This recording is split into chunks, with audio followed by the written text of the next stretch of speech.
तू मुझे अधर्म क्यों दिखाता है और मुझे दुख क्यों दिखाता है? हबाकुक 1:3 अधर्म का दृश्य। C.H. स्पर्जन द्वारा गुरुवार शाम 16 दिसंबर 1858 को दिया गया एक उपदेश।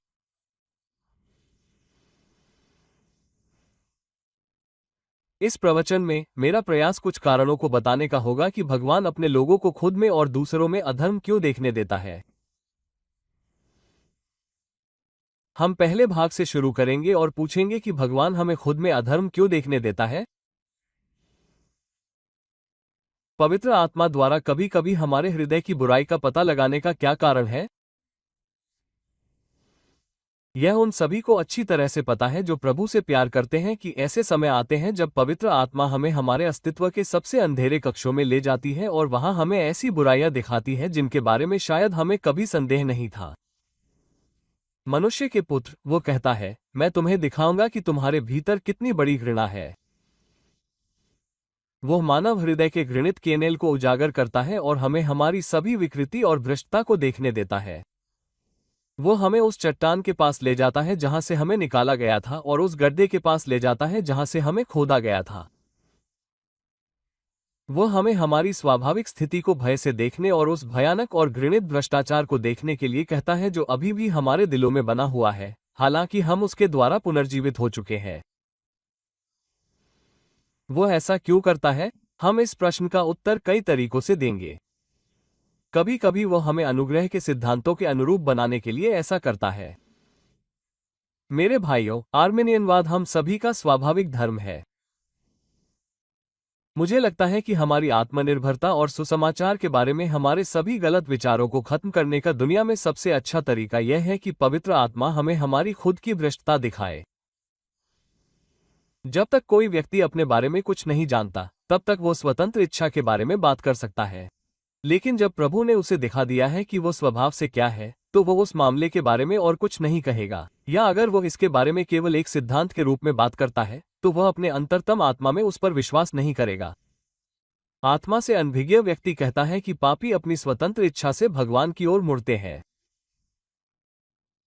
वह कहते हैं कि वे अपनी शक्ति से कम काफी हद तक पवित्र आत्मा की सहायता से अपने आप को संभाले रखते हैं और कुछ हद तक उनकी अंतिम दृढ़ता उनके अपने परिश्रम पर निर्भर करती है और पूरी तरह से ईश्वर के हाथों में नहीं छोड़ी जाती है। लेकिन मुझे यकीन है कि अगर आत्मा उन्हें उनके दिल के गुप्त कक्षों में ले जाती है और उन्हें उनके अधर्म को देखने देती है, तो वे अपनी स्वतंत्र इच्छा के बारे में बात करते रहेंगे। लेकिन वे ईश्वर की स्वतंत्र कृपा के बारे में गाते हुए बाहर निकलेंगे, क्योंकि वह कहेगा, हे प्रभु, यदि तूने मुझमें अच्छे काम की शुरुआत न की होती, तो यह मेरे हृदय जैसे गंदे कुंड से कभी उत्पन्न न हो पाता। और यदि तूने शुरू से अंत तक काम नहीं किया, तो ये जल्द ही रुक जाएगा। यदि मैं प्रभु यीशु मसीह की धार्मिकता में न लिपटा हुआ हूं, तो मुझे तेरे दरबार में नंगा खड़ा होना पड़ेगा। और यदि काम पूरी तरह से तेरा नहीं है, या यदि तो किसी पाप या सृष्टि के पापपूर्ण होने के कारण विमुख होता है, तो हे प्रभु, मैं जानता हूं कि मुझे नष्ट होना पड़ेगा। उद्धरण चिन्ह। और विषय का ये सही दृष्टिकोण उसे विवेकपूर्ण अनुग्रह, अप्रतिरोध्य बुलाहट, सर्वशक्तिमान की रखवाली और ईश्वर के सभी बच्चों की अचूक दृढ़ता में विश्वास करने के लिए प्रेरित करेगा। यह उल्लेखनीय है कि अनुग्रह के सिद्धांतों में से एक पर विश्वास स्वाभाविक रूप से बाकी सभी पर विश्वास की ओर ले जाता है। सुसमाचार की प्रणाली इतनी तार्किक है। इसके सत्य एक दूसरे में इतने अच्छी तरह से फिट होते हैं कि आप उनमें से एक का सही ज्ञान प्राप्त किए बिना तुरंत या बहुत कम समय में दूसरों का पता नहीं लगा सकते। प्रभु हमें हमारी भ्रष्टता के मूल सत्य की शिक्षा देकर शुरुआत करते हैं। वो कटु अनुभव और हमारे पापों की भयावह खोजों द्वारा इसे हमारे विवेक में जला देते हैं। और वो अच्छी तरह जानते हैं कि अन्य सिद्धांत भी इसका अनुसरण करेंगे। और जब हम इस सत्य को वास्तव में समझ लेंगे, तो हमें अनुग्रह की पूरी वाचा और यीशु के सुसमाचार की महान प्रणाली के बारे में रूढ़िवादी दृष्टिकोण प्राप्त करने में अधिक समय नहीं लगेगा। मुझे लगता है कि यही एक कारण है कि प्रभु अपने लोगों को उनके स्वयं के अधर्म और अपवित्रता का रहस्योद्घाटन देते हैं ताकि वे विश्वास में दृढ़ हो सकें और अनुग्रह के सिद्धांतों के अलावा किसी और चीज पर विश्वास न करें।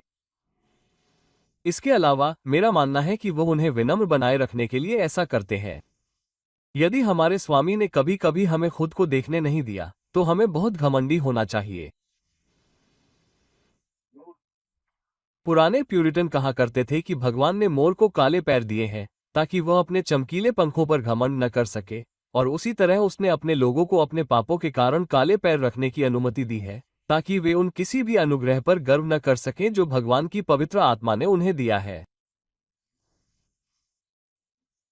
लेकिन जब तक वे इतने चमकीले और सुंदर हैं कि वे फिर भी अपनी स्वाभाविक भ्रष्टता को देखकर ईश्वर के सामने खुद को नम्र कर सकते हैं। हम सभी स्वभाव से लूसीफर की तरह घमंडी हैं। अगर कोई व्यक्ति खुद को घमंड करने में असमर्थ समझता है तो वह वास्तव में बहुत घमंडी है। एक ने कहा, मुझे पता है कि मेरी कभी चापलूसी नहीं की जा सकती। लेकिन सर, जब आप ऐसा कहते हैं तो आप अपनी ही बहुत बड़ी तारीफ करते हैं। घमंड हम सभी के लिए स्वाभाविक है। ये हमारे अस्तित्व के ताने बाने में बुना हुआ है। जब तक कीड़ा हमारे मांस को नहीं खा जाता तब तक हम इससे छुटकारा नहीं पा सकते। हमारे घमंड को हमारी चादरों के अलावा कुछ भी नहीं ढक सकता। और जब हमारे शरीर उनमें लिपटे होंगे और हमारी आत्माएं ईश्वर के साथ रहने के लिए लीन होंगी, तभी तक घमंड हमसे पूरी तरह से दूर नहीं होगा। मसीह के साथ हमारा मेलजोल, स्वर्ग की ओर हमारी प्रगति, हमारा बढ़ता ज्ञान, हमारे अच्छे काम, ये सभी चीजें हमारे अविश्वास के बुरे दिल के कारण हमें घमंडी बनाती है। हालांकि सच तो यह है कि ये सब हमें आत्मा से मिला है, इसलिए हम में से किसी के पास घमंड करने का कोई उचित कारण नहीं है। और इसलिए परमेश्वर अपने लोगों को उनके सही स्थान पर रखने के लिए उन्हें उनके पापों का पता चलने पर नम्र बनाता है। यदि उनके जहाजों में केवल पाल होते और उनमें कोई भार नहीं होता तो वे जल्द ही नष्ट हो जाते। इसलिए जब परमेश्वर अपने लोगों को प्रचुर रहस्योद्घाटन से भरता है तो वो उनके शरीर में एक कांटा भी भेजता है। शैतान के दूत को उन्हें पीटने के लिए भेजा जाता है ताकि वे परमेश्वर के साथ नम्रता से चलें और उसके सामने समर्पण में अपना सिर झुकाएं, ये जानते हुए कि वे अभी भी अपने प्रभु यीशु मसीह के काम के बिना अशुद्ध हैं जो उसने उनके लिए किया है।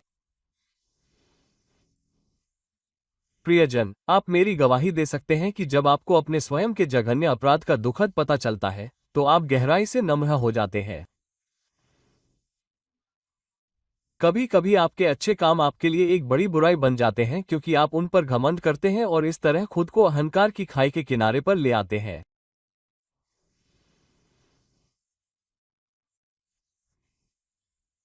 लेकिन परमेश्वर की आत्मा द्वारा आपके विवेक तक पहुंचाए गए आपके अपराध की अभिव्यक्तियां आपके लिए आवश्यक सेवा हैं क्योंकि वे आपको घमंडी नहीं बल्कि डरना और यह याद रखना सिखाती हैं कि अनुग्रह में आपकी स्थिति आपकी वजह से नहीं है और इसलिए आपको घमंड नहीं करना चाहिए।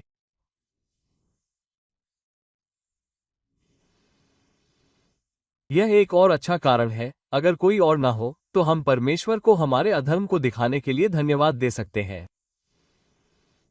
परमेश्वर कभी कभी अपने लोगों को उनकी दुष्टता क्यों दिखाता है, इसका तीसरा कारण यह है कि संकट के समय में उन्हें आज्ञाकारी बनाना। दुनिया के सभी लोगों में से एक फरीसी अय्यूब की स्थिति में सबसे बुरा व्यक्ति होगा। अगर मुझे अस्पताल में जाना पड़े तो मैं एक फरीसी के रूप में रहने की बजाय एक चुंगी लेने वाले के रूप में वहां रहना पसंद करूंगा। एक फरीसी के लिए कुछ भी पर्याप्त नहीं होगा। वो सोचेगा कि उसके दर्द और दुख वास्तव में बहुत बड़े हैं, इतने धर्मी व्यक्ति के लिए सहना। वो सोचेगा कि उसे दुख सहने का कोई अधिकार नहीं है। लेकिन बेचारा चुंगी लेने वाला कहेगा, मैं एक बड़ा पापी हूं और ये दुख उस दुख के लाखवें हिस्से के बराबर भी नहीं है जिसके मैं हकदार हूं। ये दर्द और पीड़ाएं उस दुख की तुलना में कुछ भी नहीं है जिसके मैं हकदार हूं। इसलिए मैं इन सभी को आज्ञाकारिता के साथ सहन करूंगा। एक जीवित व्यक्ति को शिकायत क्यों करनी चाहिए? मैं अभी भी नरक से बाहर हूं और इसलिए मुझे बड़बड़ाना नहीं चाहिए। हमारे भाइयों, हमें लगातार बड़बड़ाते रहने में बहुत कठिनाई होती है। पुराने अंग्रेजी शब्द मर्म में बहुत अर्थ छिपा है। बस इसे बोलकर देखिए, ये मेरम है। इसे कोई भी बच्चा बोल सकता है। ये बोलने में सबसे आसान शब्दों में से एक है और यही कारण है कि मुझे लगता है कि शिकायत और बड़बड़ाहट के लिए हमारे पास ये शब्द है, क्योंकि बड़बड़ाना बहुत आसान बात है। कोई भी बड़बड़ा सकता है, कोई भी शिकायत कर सकता है। बड़बड़ाना इस्राएल के बच्चों की हड्डियों में ही पला बड़ा है, क्योंकि जंगल में वे लगभग हमेशा बड़बड़ाते रहते थे। प्यास लगने पर पानी के लिए बड़बड़ाते थे, रोटी के लिए बड़बड़ाते थे, फिर मांस के लिए बड़बड़ाते थे। बड़बड़ाना इसलिए क्योंकि अनाकी लोग लंबे थे। पहले एक बात के लिए बड़बड़ाते थे और फिर दूसरी बात के लिए। वे हमेशा ऐसा करते थे। वे जंगल में 40 साल तक लगातार बड़बड़ाते रहे। मैं और हम में से बहुत से लोग उनकी नकल करने के लिए बहुत इच्छुक हैं। लेकिन बड़बड़ाहट को दूर करने का सबसे अच्छा तरीका यह है कि हम खुद को अपनी योग्यता के बारे में बताएं। जिस व्यक्ति को अपनी दुष्टता और अपने बुरे कर्म का एहसास कराया गया है, उसके बड़बड़ाने की संभावना अन्य लोगों की तुलना में कम होगी। वो बेचारा जिसके गले में रस्सी बंधी हो और जिसे फांसी पर लटकाया जाना हो, जब उसे क्षमा कर दिया जाएगा और वह अपने रास्ते पर जाएगा, तो तुम उसे उसके लिए किए गए प्रबंधों के कारण बड़बड़ाते हुए नहीं पाओगे। वो कहेगा, अरे, मेरे लिए जीवित रहना एक आश्चर्य की बात है। यह एक बड़ी दया है कि मुझे जीवनदान मिला है। ये सूखी रोटी मेरे लिए शाही व्यंजनों के समान है और यह ठंडा पानी का प्याला मेरे लिए ऐसा स्वाद है जैसे किसी दूसरे व्यक्ति को सबसे बढ़िया शराब का स्वाद आए। प्रभु अक्सर अपने बच्चों को कपड़े उतारने और भूख से तड़पने वाले कमरे में ले जाता है और उन्हें ये दिखाता है कि उनके सारे कष्ट उनके योग्य से कम है।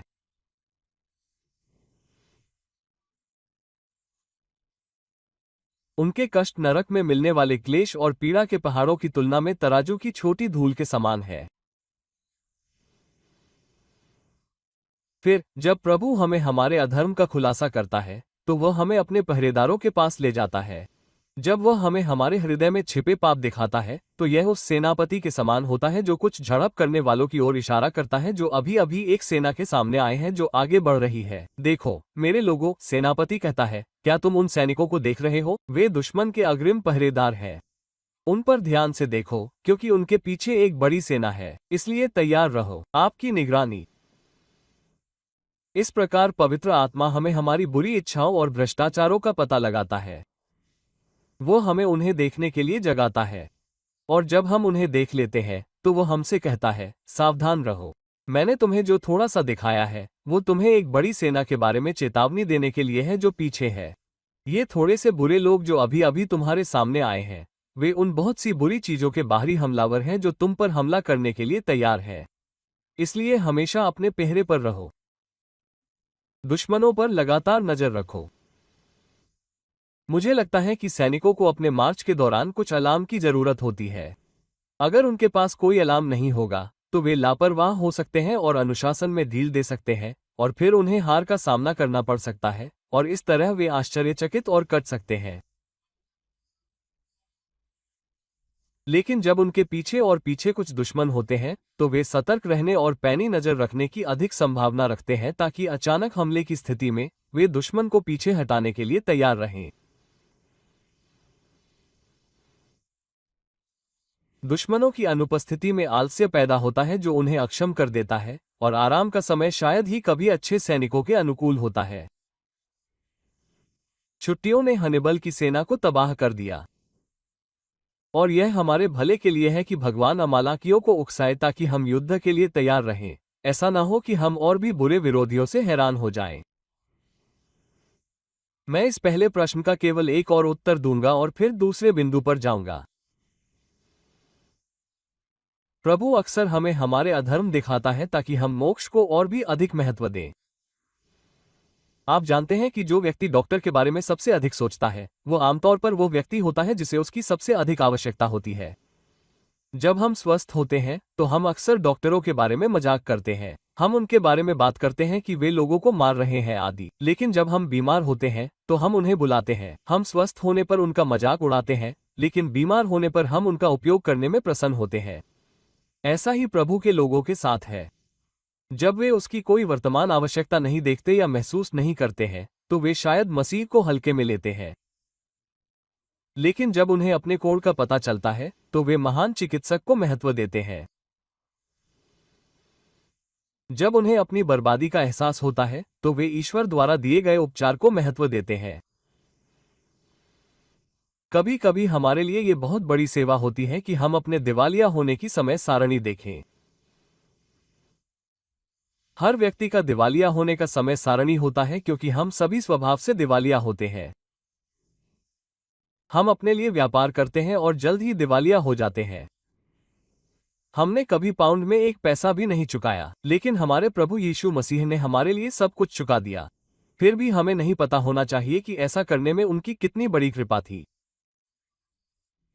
क्या उन्होंने हमें हमारे ऋणों की याद नहीं दिलाई और यह नहीं बताया कि हम अपने ऋणों को चुकाने की अपनी आशाओं में कितने गरीब थे, इतने विशाल, इतने असीम कि हम चुका नहीं सकते?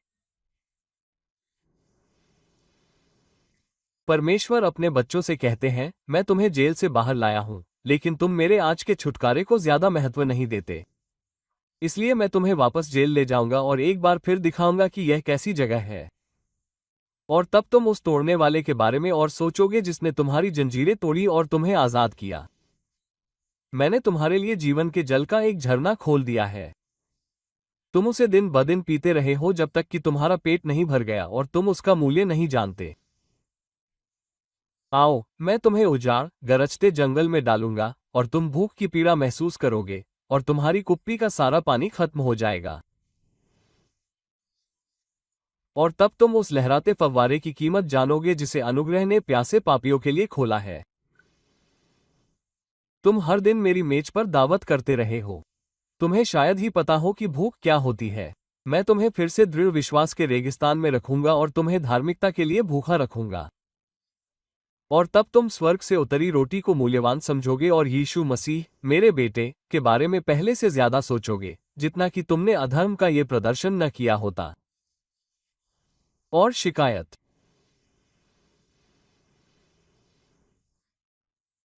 मैंने जो कुछ कहा है, वो सभी सच्चे विश्वासियों के हृदय के अनुभव की बातें हैं। बहुत से लोग अपने हृदय की पीड़ा को नहीं जानते, लेकिन प्रभु से प्रेम करने वाले तुम ये स्वीकार करोगे कि मैंने इन बातों को चाहे कितने ही अनोखे ढंग से क्यों न कहा हो, इनमें बहुत सच्चाई है। ये सच है। हम सभी जो यीशु में विश्वास करते हैं, प्रभु को पहली बार जानने के बाद से बहुत ही गंभीर समय से गुजरे हैं। ऐसे समय आए हैं जब हम आध्यात्मिक मामलों में अपने दाएं और बाएं हाथ का भेद नहीं कर पाते थे। जब कोई हमसे पूछता था, क्या तुम प्रभु के हो, तो हम यह उत्तर देने का साहस नहीं कर पाते थे, हाँ, हम हैं। क्योंकि हमारी भ्रष्टता इतनी प्रबल थी और अविश्वास इतना व्याप्त हो गया था और दुर्बल विश्वास राख में आग की तरह सोता हुआ प्रतीत होता था कि हम यह नहीं बता सकते थे कि आग है या नहीं। हे भाइयों, क्या हमें याद नहीं है कि कभी कभी हम पीड़ा में घुटनों के बल बैठ जाते थे और पुकारते थे, हे प्रभु, मैं चाहता हूं कि इस मुद्दे का निर्णय हो। मैं आपका हूं या नहीं? अगर ऐसा है, तो मैं ऐसा क्यों हूं? शूलामाइत में दो सेनाओं के बीच ये कुश्ती क्यों? ऐसा क्यों है कि ये झगड़े और ये युद्ध मेरी आत्मा में चल रहे हैं? मुझे दिखाओ कि तुम मुझसे क्यों झगड़ते हो और मेरे पाप मुझसे क्यों झगड़ते हैं। हे प्रभु, मुझे दिखाओ कि मैं कहाँ नीच हूं।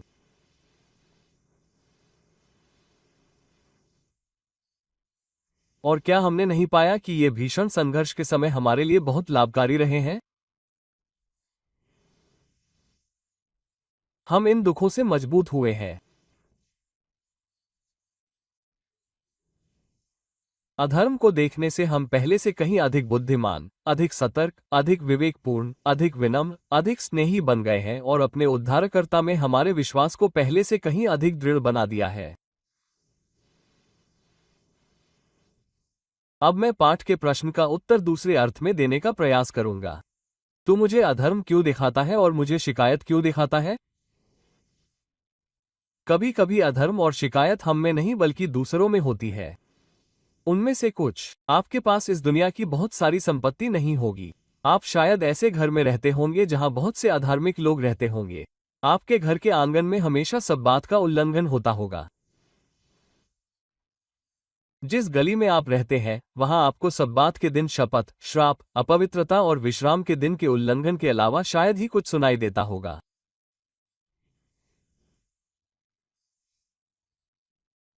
और आप में से कुछ लोग अपने संबंधों के कारण बुरे साथियों के साथ घुल-मिल जाते हैं जिनकी वाणी नमक से तीखे होने के बजाय गंधक से तीखी लगती है, केवल ईशनिंदा से भरी होती है और उसमें हमेशा नरक की गंध होती है। आप में से कुछ ऐसे हैं जिन्हें ऐसे कामगारों के साथ काम करने के लिए बुलाया गया है जो आपको स्वर्ग में ले जाने में मदद करने के बजाय ईसाई पड़ोसियों और पत्नियों की तरह प्रयास करते हैं जिनके बारे में आपने तीर्थयात्रियों की प्रगति में पढ़ा है कि वे आपको विनाश के शहर में वापस खींच लें।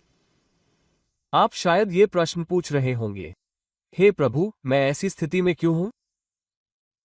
आपके विधान ने मुझे बुरे लोगों के संपर्क में क्यों रखा है? तू मुझे अधर्म क्यों दिखाता है और मुझे देखने देता है शिकायत? मैं तुम्हें 3 या 4 कारण बताता हूं कि प्रभु तुम्हारे साथ ऐसा क्यों करते हैं। पहला कारण यह है कि तुम्हें यह एहसास दिलाना है कि तुम स्वयं क्या हो सकते थे। जॉन ब्रैडफोर्ड, तुमने शायद वो कहानी 100 बार सुनी होगी। जब वो टाइबन में अपनी खिड़की से लोगों को फांसी पर जाते हुए देखता था तो उसने कहा, देखो जॉन ब्रैडफोर्ड जा रहा है, लेकिन ईश्वर की कृपा से। यदि ईश्वर की कृपा न होती तो जॉन ब्रैडफोर्ड को भी फांसी दे दी जाती। जब तुम लोगों को गालियां देते हुए सुनो तो तुम कह सकते हो, अगर प्रभु ने मेरे होठों को बंद न रखा होता तो मुझे भी यही करना चाहिए था। जब तुम लोगों को चोरी के आरोप में पकड़े जाते हुए देखो तो तुम कह सकते हो, अगर ईश्वर ने मुझे पाप से न रोका होता तो मैं भी यही हो सकता था। जब तुम शराबी, झगड़े या हत्या के बारे में सुनो तो अपने दिल पर हाथ रखकर कहो, अरे, मेरे दिल से भी ऐसी ही बुराइयां निकल सकती थीं। क्योंकि मानव हृदय बहुत हद तक एक जैसे होते हैं। जैसे पानी, चेहरा, चेहरे का जवाब, वैसे ही मनुष्य का हृदय मनुष्य का जवाब होता है। स्वभावतः एक हृदय और दूसरे हृदय में बहुत अधिक अंतर नहीं होता। इसलिए मनुष्य उस व्यक्ति का चित्रण है जो मैं हो सकता था यदि ईश्वर के संयमित हाथ ने मुझे पाप से दूर न रखा होता। आप जानते हैं कि कभी कभी शराबी लोगों को होश में लाने में मदद करते हैं। कभी कभी शराबी संयम के अच्छे दूत होते हैं, क्योंकि जब वे अपनी सारी पाश्विक मूर्खता में सड़कों पर लड़खड़ाते हुए आते हैं तो एक व्यक्ति स्वाभाविक रूप से कहता है, वो व्यक्ति अपने आप को कितना मूर्ख बनाता है, और यह उसे ये कहने के लिए प्रेरित करता है, मुझे उस बुरी चीज से दूर रहना चाहिए क्योंकि मैं खुद को इतना मूर्ख नहीं बनाना चाहता जितना वह है। मुझे लगता है कि पुराने जमाने में यूनानी सरदार अपने गुलामों को नशे में धुत कर देते थे ताकि उनके बच्चे नशे से दूर रहें और उन्हें दिखा सकें कि शराबी कितना शर्मनाक दिखता है। शायद इसी तरह ईश्वर दुष्ट लोगों को हमारे रास्ते में आने देता है ताकि हम पाप की बुराई को देख सकें और हम उससे दूर हो जाएं, उसके पास से गुजर जाएं, उससे नफरत करें और उसमें लिप्त न हों। मुझे इसमें कोई संदेह नहीं है कि ईश्वर की दिव्य बुद्धि और उसके प्रबल हाथ में मनुष्यों की दुष्टता का इस्तेमाल उसके लोगों के पवित्रीकरण के लिए किया जा सकता है। जिस तरह कभी कभी गलत स्पेलिंग वाली किताब एक बच्चे को सही स्पेलिंग सिखाने के लिए सबसे अच्छी चीजों में से एक होती है, जिससे वो अपनी स्पेलिंग की गलतियों को सुधार सके, उसी तरह ईश्वर हमें सही स्पेलिंग सिखाने के लिए इस दूसरी तरह की गलत स्पेलिंग को देखने की अनुमति देता है। हमें दूसरों की बुराइयों से खुद को सुधारना होगा और उनके गलत कामों से सीखना होगा ताकि वे उन पापों से बच सकें जिनमें वे गिर गए हैं। कभी कभी गलतियां भी प्रकाश स्तंभ बन सकती हैं। एक व्यक्ति का पतन दूसरे के लिए चेतावनी हो सकता है। ऐसा ही दूसरों के साथ भी होता है। ईसाई, क्योंकि वो जानता है कि दूसरों में अधर्म और शिकायतों को देखकर वो खुद में उसी अधर्म से बचने का कारण कैसे बना सकता है। दूसरी बात, ईश्वर कभी कभी हमें दूसरों के पापों को देखने की अनुमति देता है ताकि हम उसकी संप्रभुता की प्रशंसा करना सीख सकें जिसने हमें जलते हुए लट्ठों की तरह निकाला है।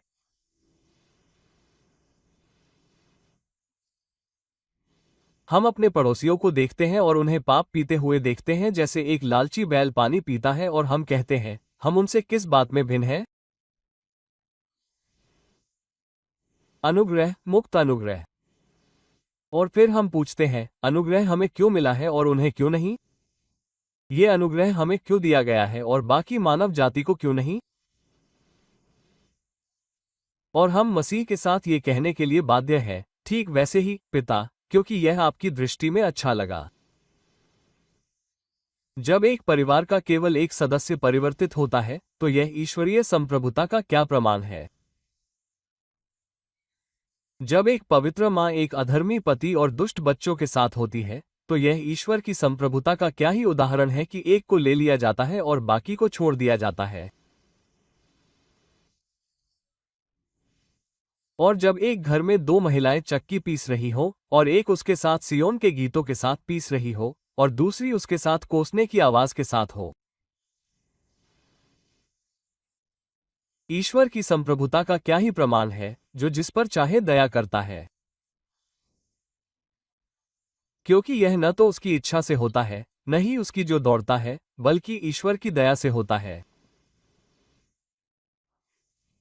मैं, ईसाई, ईश्वर ने अपनी कृपा को और अधिक स्पष्ट करने के लिए आपको पाप के बीच में रखा है। यदि आप सवारी करते हैं, यदि आप किसी गांव में गेहूं का खेत देखें, तो बहुत संभव है कि आप एक भी बाली पर ध्यान न दें। लेकिन जैसे जैसे आप आगे बढ़ते हैं, आपको एक बाड़ दिखाई देती है और किसी तरह से बाड़ के नीचे गेहूं का एक दाना गिर जाता है और उसमें से एक बाली झाड़ियों के बीच से निकलकर वहां अकेली खड़ी हो जाती है। बहुत संभव है कि आप अपने साथ चल रहे किसी मित्र को टोककर कहें कि झाड़ियों के बीच गेहूं की एक बाली उग रही है। यह उस जगह से और भी आश्चर्यजनक और ध्यान देने योग्य लगती है जहां यह उग रही है। इसलिए मुझे लगता है कि मसीह के चर्च में एक ईसाई को देखकर इतना आश्चर्य नहीं होना चाहिए। ईश्वर की सर्वोच्चता धर्मी लोगों के बीच उतनी नहीं देखी जाती जितनी तब होती है जब हम ईसाइयों को अधर्मी दुनिया की झाड़ियों और झाड़ियों के बीच उगते हुए देखते हैं और खुद को निर्दोष और हानिरहित एक कुटिल और विकृत राष्ट्र के बीच ईश्वर के निस्वार्थ पुत्र साबित करते हैं।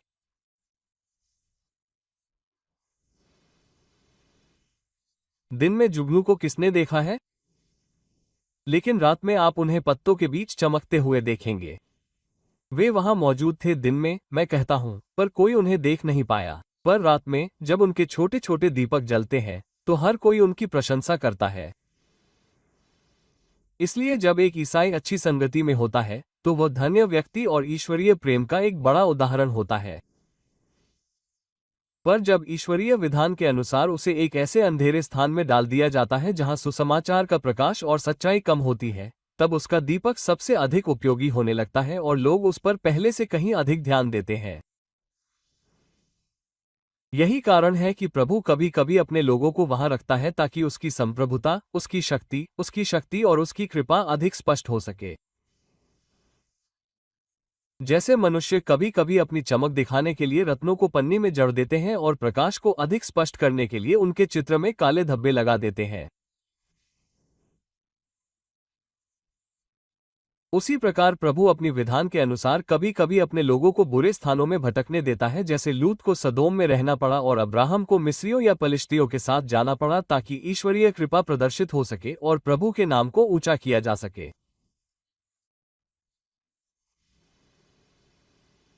मेरे पास एक और उत्तर है और मुझे लगता है कि पाठ के प्रश्न का ये बेहतर उत्तर है।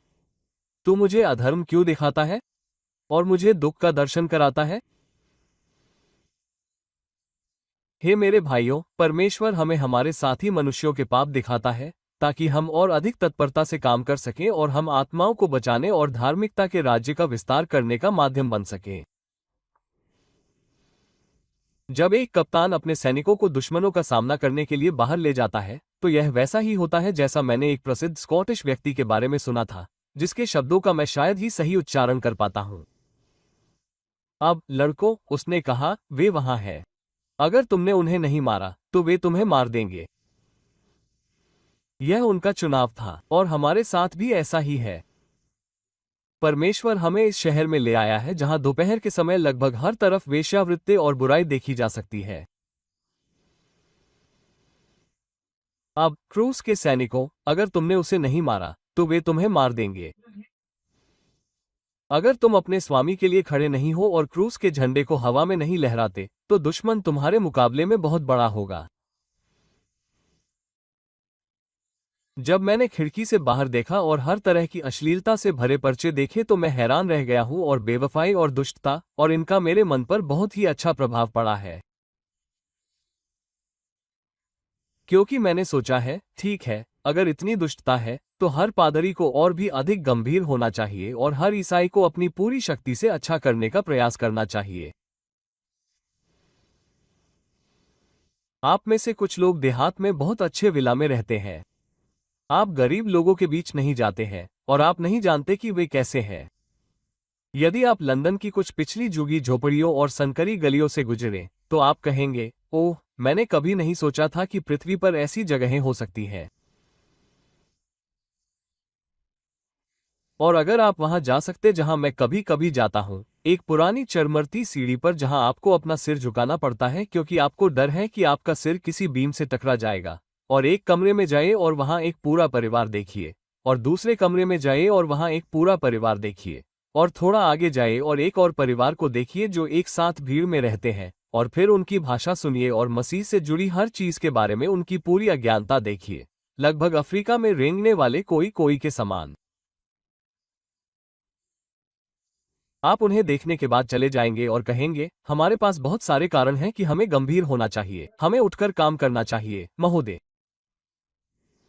हमें इस तरह के दृश्य के बाद अपने स्वामी के लिए अच्छा काम करना चाहिए।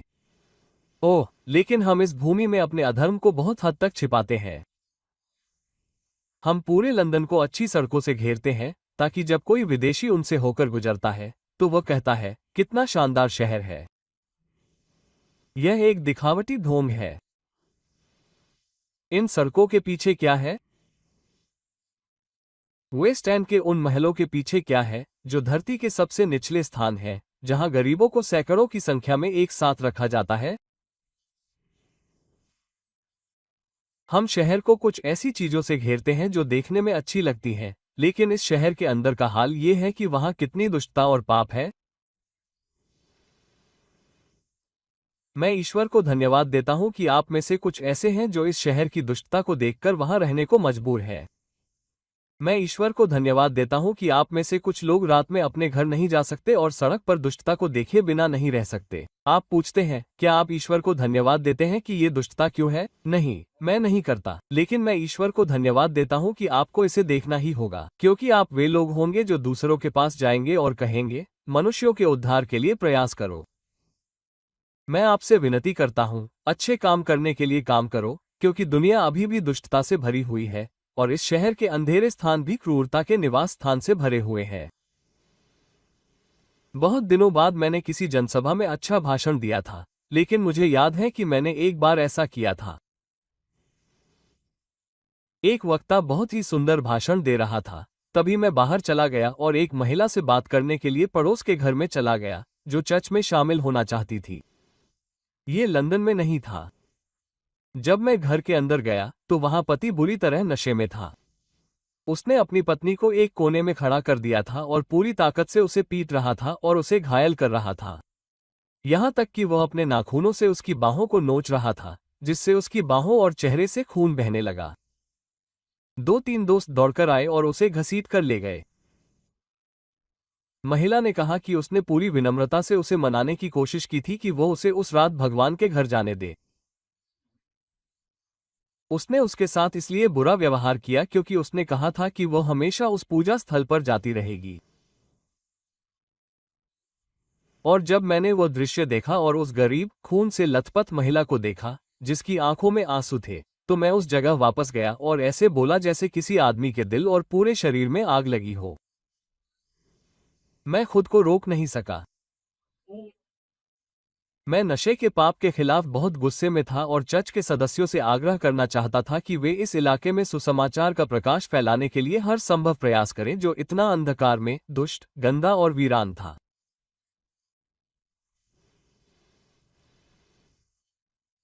और मुझे लगता है कि जब हम प्रचार करने जा रहे होते हैं तो ये हम सभी के लिए अच्छा होगा कि हमें कभी कभी लंदन के सबसे बुरे हिस्सों से होकर ले जाया जाए ताकि हम उसकी दुष्टता को देख सकें। ये हमारे संडे स्कूल के शिक्षकों के लिए अच्छा होगा, उनमें से कई के लिए, क्योंकि वे अपने बच्चों के साथ अधिक ईमानदार हो सकेंगे। और मुझे लगता है कि यह हमारे कुछ पुराने दोस्तों के लिए भी अच्छा होगा जो लगभग पूरी सेवा के दौरान बैठे और सोते रहते हैं और इस चिंता में कभी भी सोते हुए साथी से ज्यादा कुछ नहीं होते हैं। अगर उन्हें पता होता कि लड़ाई कैसी चल रही है, संघर्ष कितना कठिन और कितना कठोर है, तो वे अपनी नींद से जाग जाते और युद्ध के लिए निकल पड़ते। और वे कंधे से कंधा मिलाकर खड़े होते और हमारे प्रभु यीशु मसीह और मानव कल्याण के आम दुश्मन के खिलाफ एक के बाद एक वार करते।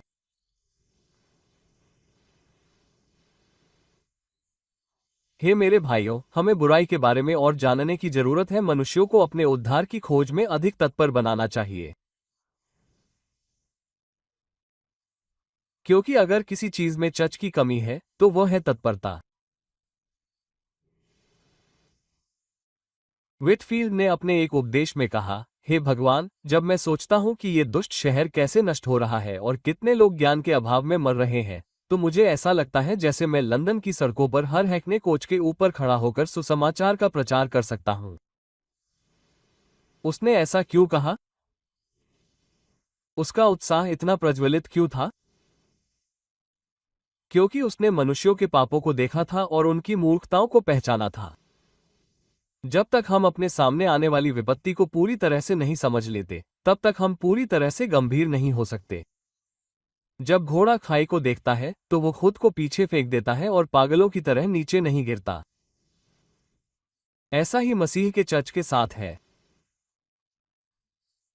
अगर वो अपने सामने आने वाली विपत्ति को देख पाती, तो वो निश्चित रूप से अपने बच्चों को उस खाई में गिरने से बचाने के लिए खुद को पूरी ताकत से पीछे खींच लेती।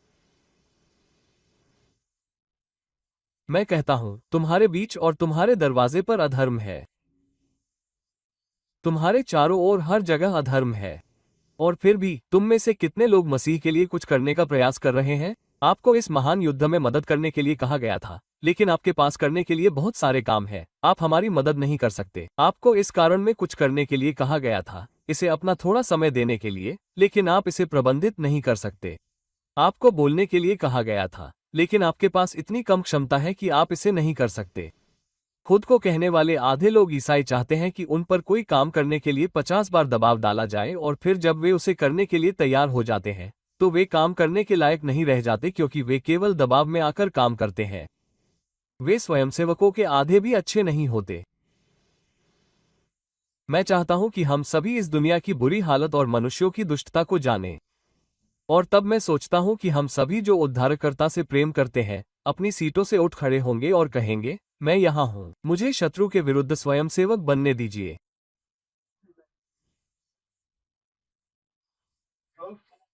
मुझे अपने माप में, चाहे वो कितना भी छोटा माप क्यों न हो, अपने ईश्वर की सेवा करने, सदाचार का पालन करने और एक पवित्र उदाहरण के द्वारा और हर दूसरे तरीके से युग के अधर्म की प्रचंड धारा को रोकने का प्रयास करने दीजिए।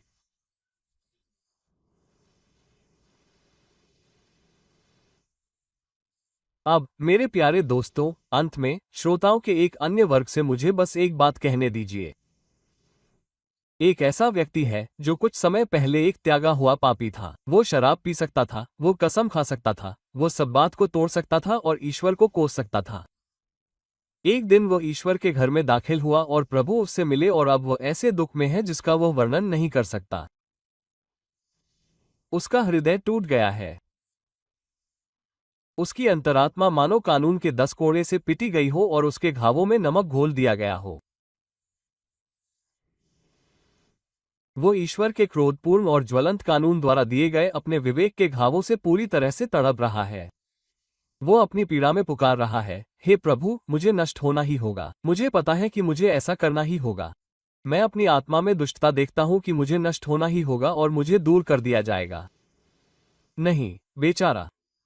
नहीं, ये पाठ के प्रश्न का सही उत्तर नहीं है। प्रश्न ये है कि प्रभु तुम्हें अधर्म क्यों दिखाता है? मैं तुम्हें सही उत्तर दूंगा। ऐसा इसलिए है ताकि वो तुम्हें उससे मुक्त कर सके। यदि परमेश्वर ने तुम्हारा हृदय तोड़ा है, तो उसने उसे जानबूझकर तोड़ा है ताकि तुम्हें एक नया हृदय दे सके। यदि उसने तुम्हें व्यवस्था के द्वारा मार डाला है, तो उसने तुम्हें सुसमाचार के द्वारा जीवित करने के लिए जानबूझकर मारा है। यदि उसने तुम्हारे विवेक को चोट पहुंचाई है, तो उसने ऐसा इसलिए किया है ताकि उसे मसीह यीशु के तेल और बाम को उंडेलने के लिए जगह मिले। यदि उसने तुम्हें नंगा किया है, तो उसने केवल तुम्हारे चिथड़े उतारे हैं ताकि वह तुम्हें बेदाग धार्मिकता का एक परिपूर्ण वस्त्र पहना सके। और यदि उसने तुम्हें खाई में फेंक दिया है, जिससे तुम्हारे अपने कपड़े तुम्हें बोर कर दें, जैसा कि अय्यूब ने कहा है, तो ऐसा इसलिए है ताकि वह तुम्हें खून से भरे फव्वारे तक ले जाए और तुम्हें पूरी तरह धो देगा। जब प्रभु किसी मनुष्य को नीचे खींचता है, तो वह उसे फिर से बनाने के लिए ऐसा करता है। जब वह किसी मनुष्य के हृदय को तोड़ता है, तो वह केवल उसे तोड़ने के लिए नहीं करता है, वो उसे नया बनाने के लिए करता है। यदि पाप के कारण तुम्हारे विवेक में दुख है, तो परमेश्वर ने तुम्हारे साथ प्रेम का व्यवहार किया है और तुम्हारे लिए उसके प्रेम के उद्देश्य है। प्रभु यीशु मसीह पर विश्वास करो और तुम बच जाओगे। यदि तुम एक दृढ़ पापी हो, तो यीशु तुम्हारे लिए मरे, क्योंकि वो पापियों के लिए मरे। यदि तुम सचमुच कह सकते हो कि तुम एक पापी हो, तो मैं तुम्हें बता सकता हूं कि मसीह यीशु तुम्हारे लिए क्रूस पर लटके थे। उसे वहां खून बहता हुआ देखो। खून की हर बूंद तुमसे कहती है, मैं तुम्हारे लिए एक गरीब पापी को गिराता हूं। उसके बाजू में लगे उस घाव को देखो जहां से पानी और खून की दोहरी धारा बह रही है। ये कहती है, पापी, ये धारा तुम्हारे लिए बह रही है। क्या आप पापी हैं? यदि ऐसा है, तो मसीह आपके लिए मरा और वह व्यर्थ नहीं मरा, तो आप बच जाएंगे।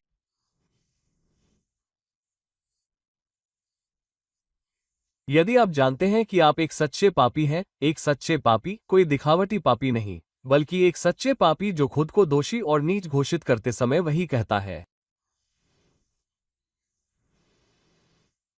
तो प्रभु के जीवन के अनुसार यीशु मसीह कल्वरी पर आपके लिए मरा। आप खुशी से उसका चेहरा देखेंगे। आप उन पहिलौठों की कलीसिया में गिने जाएंगे जिनके नाम स्वर्ग में लिखे गए हैं। और आप परमेश्वर और मेमने के सिंहासन के चारों ओर अनंत हल्लेलुया गाएंगे। आमीन।